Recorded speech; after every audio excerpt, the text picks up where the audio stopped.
来到了新竹的北埔乡，一过南埔桥，桥的那一头就是一片景色宜人、富有田园风光的南埔村了。看了令人心神气爽，心底深处却油然升起一股思古之幽情。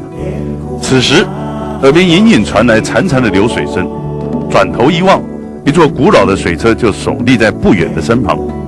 一位老阿伯呢，正辛苦地转动着一座古老的水车。哇！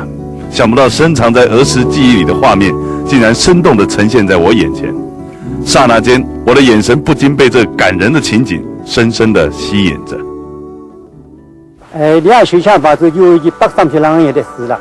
你水吧对啲浪餐就523條咯嘅，你水本身冇污染水，啲水正常嘅。佢水車吧因為佢全部嘅天在高土呢，是水唔多，啲水車灌可以有他們5分之嘅水，啲水足生態。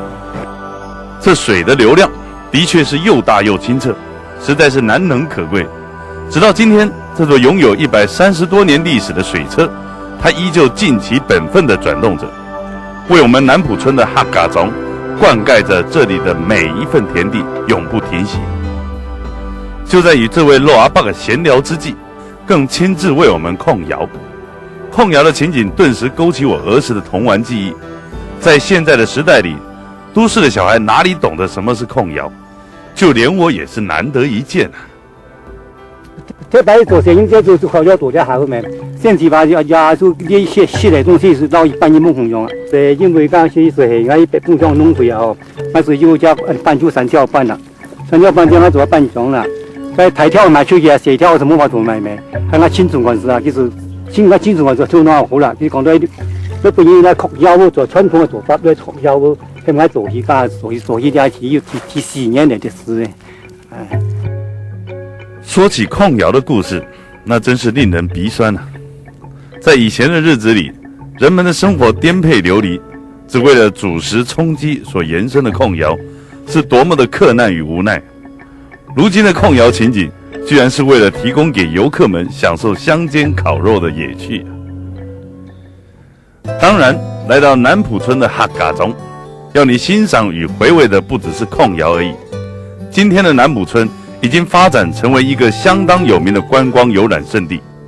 在这里，你不但可以浏览水车、堆土控窑，享受野趣，更可以搭着牛车游览一下我们南埔村的乡野风光。因为等到食物控好还要一段时间，于是他领着我们搭上牛车，来一趟迎向自然、走过历史的南埔村风光之旅。除了牛车之旅，在南埔村的古农具馆内，当年这些所使用过的农具，不但保存得相当的完整，而且是琳琅满目，令人目不暇接。看到这些古农具，让我深切地感受到农民的一锄一禾的辛苦之外，更体验到今日我们所拥有的一切都得之不易。我们应该要珍惜并感激这些农民所有的努力，不是吗？经过了这一趟缅怀历史的时光之旅，哇，我们刚才所控的番薯与鸡腿也熟了，也该是让他们出土的时候了。看着肉阿爸用锄头一耙一耙的把土耙开，哇，这个感觉真是令人兴奋啊！哇，终于上桌了，眼睛看着肉阿爸一寸寸的撕开锡箔纸，鼻子闻着空气中洋溢着控鸡腿和番薯的香味，我的五脏庙早就饥肠辘辘了。当肉阿爸一打开锡箔纸，天哪，金黄色的鸡腿透着发亮的油光，不禁令人垂涎3尺。我还是少说2句，大家赶快来大快朵颐一番吧！你看大伙吃得多起劲啊！是的，在今天的忙碌社会中，都市的文明早已淹没了乡野的情趣与悠闲。曾几何时，你可想要偷得浮生半日闲，徜徉在历史的时光隧道里，回味着往昔的童趣。建议你来一趟南埔村的客家庄之旅吧。